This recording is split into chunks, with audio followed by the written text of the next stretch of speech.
This is what I am sharing today's lessons from, and it is where I basically brain dump everything in my life. Hi, my name is Mariana. I am a resilience coach for women, and I am dedicated to helping women heal cycles of dysregulation, disconnection, and disempowerment by giving them the tools to cultivate resilient mindsets, hearts, and lifestyles. And one way that I am doing so is by showing up here on YouTube and facilitating little resilience coaching in a sip videos where we carry the conversation from offline to online to give you more tools and resources for you on your personal growth journey. So we're going to get into a special topic today, and why I was inspired to choose this as this week's YouTube video is because in my recent Q&A with my friend Braden Pays called Healing Heartbreak, Vulnerability, and How to Become the Love You Seek, one of you beautiful listeners of the podcast asked us the question of what are some lessons that we have learned in heartbreak? And I got to answer one hugely pivotal and transformative lesson that I learned recently. But after getting off that call, I was like, what else? What else have I learned? What else has heartbreak taught me? I picked 3 of the lessons that I was reflecting on, and I wanted to share them with you today because maybe if you're going through a time of loss in your life right now, or you're looking back at previous relationships because you're looking to enter the dating world again, or you're having struggles in your current relationship right now and you're looking to deepen your relationship to yourself and your connection to your needs and step more into embodied alignment. In any case, I just want to congratulate you because the work that we're doing to do that and to become deeper versions of ourselves is never easy. So congratulate yourself and give yourself a pat on the back for choosing to do that process, because at the end of the day, it's what pays off and it's what allows us to step into more love and compassion, not just for ourselves, but for other people. So let's get right into it. The first lesson that heartbreak has taught me in the past few years is that the worst pain is the one experienced when you realize you are dating an idea of someone. I'm just calling myself out for a second. I think in relationships where we want to be with someone, but we start to notice things about them that might not align with our future visions for life, or the goals that we have, or the lifestyles that we're trying to lead, or our definitions and values of love, in an effort to avoid the hurt of leaving the person that we're with, we turn to what we can control, and sometimes subconsciously, totally out of our scope of awareness, our way of controlling against the pain that it would cause to walk away, we shift into idolizing. I know I can relate to that. I spent so long in one of my relationships hoping that the future would be different than the present, and I started betting on the future instead of allowing what I was living in the present dictate what the future would be. And that's really how I fell back down to earth. I had to come to terms with the fact that I had been living, idolizing a version of the person before me that didn't exist or wasn't going to exist, lest I asked for that person to change who they are. And that's never an easy thing because you never want to ask anybody to change. I certainly didn't, and I didn't ask that person to change. I ended up walking away from that relationship, but it's never easy to come to terms with the fact that maybe there was an absence of love that caused you to shift into a different way of thinking or seeing the person, or kept you in a state of idolizing. But where we heal is in looking at the vision that we were holding on to and seeing, what does that vision give me that I am not receiving here? How can that vision teach me about the love that I deeply crave, the needs that I have that need to be met and that I want to spend time learning how to advocate for? Allow your present to guide you towards what your future will or will not look like, instead of spending so much time in the idea of a future that you fail to see the love that you can create in the present. So that's number 1. Number 2, we self-sabotage when we don't feel needed. I know that one also made some of you go like, why I say this is because There are so many of us walking around with the weight of at one point in our lives having been the mediator, whether in our family or friend groups. So many of us are walking around with the wound of, unless I have a purpose, unless somebody has use for me, I'm not worth anything. I know that is very much my experience as an immigrant daughter who felt like I had to take on the mediator role for many years in my upbringing, and being somebody that for a long time looked to fix people in relationships. Unless there was something wrong with that person, or unless there was something wrong with me, I didn't feel like the relationship was moving at all. And I really had to do the work to understand why that need and that pressure of there always has to be something going on that we're working through, that we're extracting, why that drove my sense of security. And what I came to understand is that, to me, having a purpose, my brain equates to feeling loved. Unless I am helping somebody, unless I am listening to somebody's pain, unless I am helping someone through something, I don't feel like I have a purpose in that person's life. I don't feel like I can just exist and kick back without disappointing that person, because that was always the narrative. It was, unless you're doing, you're lazy, you're not taking advantage of the existence that you have in this lifetime, etc., etc. Which sounds so crazy to say out loud, but I know that some of you watching right now are like, that could be me too. And that's okay.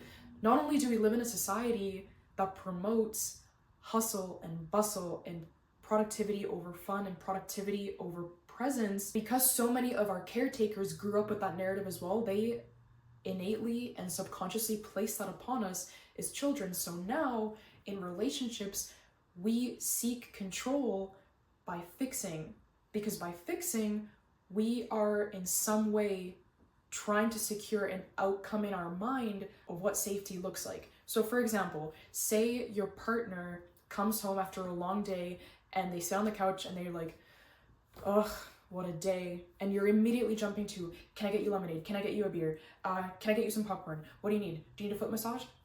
And they're just like, no, I just want to kick back. Everything's okay. But how many of us jump to, I need to fix the situation right now, because if that person isn't okay, then I'm not okay.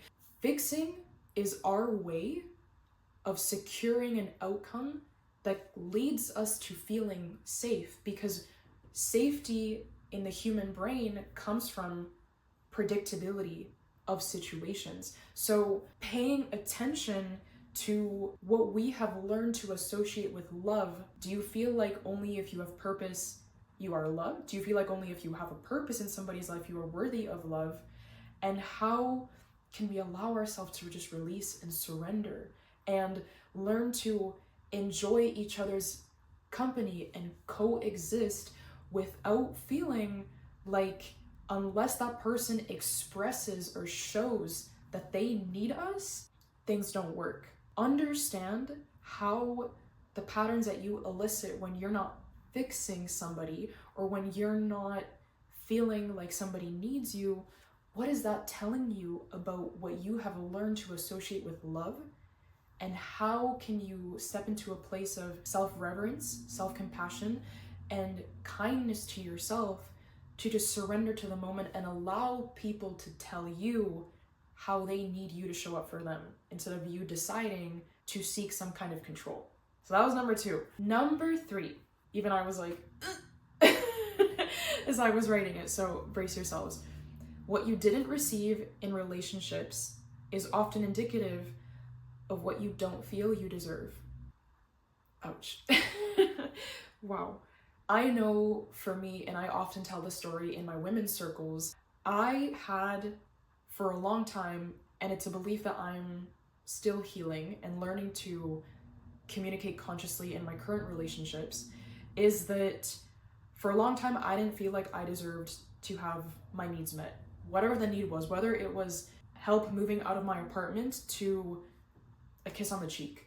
It didn't matter what it was on the spectrum of needs, I wasn't worthy of any of it. And for a long time, that led to me silencing myself in my romantic relationships. I never advocated for myself when I felt dissatisfied. I never advocated for myself when I really felt like the person wasn't showing up for me in some way. I just attributed that to, well, you're just too much. Well, there's a good chance that what you're gonna ask for from this person is too much, so just don't ask it at all and don't risk them judging you for what you're asking for. And so what that led to was the eventual demise of my longest relationship, because that person in the end was not able to meet my needs. And that was such a dysregulating experience, because all of a sudden I was leaving somebody and my limiting beliefs were yelling, how dare you let them go when you're not worthy of what you're asking for? But I had to trust the tiny, tiny silent voice that was telling me that, hey, there's a reason you're dissatisfied. There's a reason why you can't walk these shoes anymore. There's a reason why you have to walk away. And it wasn't until much later that I understood that the reason why I stayed so silent until the very end was because I did not believe that what I was asking for, I deserved. And so I think it's really important that when we go through some kind of loss, when we have to walk away from somebody or from a relationship, we pay attention to how is that dissatisfaction pointing towards a need that we need to pay more attention to, and perhaps even do the work to understand how we can meet it ourselves, or how to start facilitating conversations around that in our relationships. So I know recently with somebody that I connected with, I was really honest about, hey, I'm really afraid of stating this need to you because in the past I haven't, and because of that, I don't know how it's going to be received, but I want to tell you this because not only do I want to heal this core belief, but I also want to deepen my relationship with you. And I think that how we can do that is through honest communication. And not only was it beautifully received, turns out that person had the exact same fear. And so all of a sudden, now both of us are aware of this insecurity, and one wall is down. We can be more open to receptiveness and communication and honesty from each other, while also really holding hands in the process of healing. And I think that's the most beautiful thing, is that when we open ourselves up to these dialogues, no matter how scary they are, there is something so beautiful about letting somebody into our healing journey and doing the work alongside them on our respective journeys to drive each other towards better and to be there for each other and to hold each other through the change that we're trying to create in our lives. Because ultimately, that change and that desire to do the inner work to have our outer relationship be so much deeper and so much more beautiful is what opens us up to more love. So really reflect on what your past heartbreaks have taught you about where you weren't using your voice and how you can start amplifying that voice in the name of your inner child and the parts of you that desire to be seen, loved, and held. Thank you so much for joining me for this week's video. I would love to hear in the comment section what is 1 or 2 or 3 lessons that heartbreak has taught you, so that we can continue this conversation, all learn from each other, and continue supporting each other in our journeys towards healing and expansiveness and personal growth. Thank you so much for tuning in, and I will see you in the next video.